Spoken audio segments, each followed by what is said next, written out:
egész korán beoltottál engem a bizalmatlansággal a világ mindensége ellen.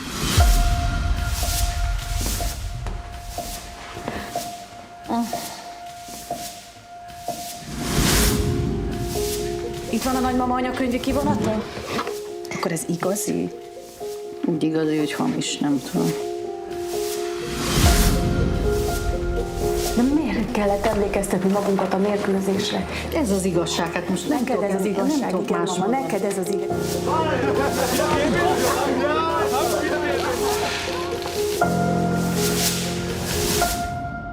Csoda, hogy megszült. Az a csoda.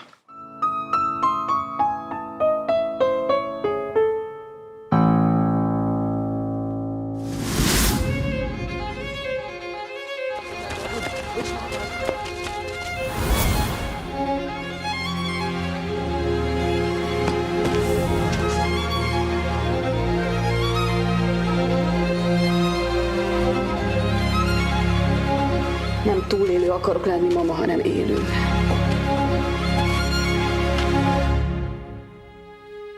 Figyelj egy picit. Mi szerencsések vagyunk, ugye? Szerencsés.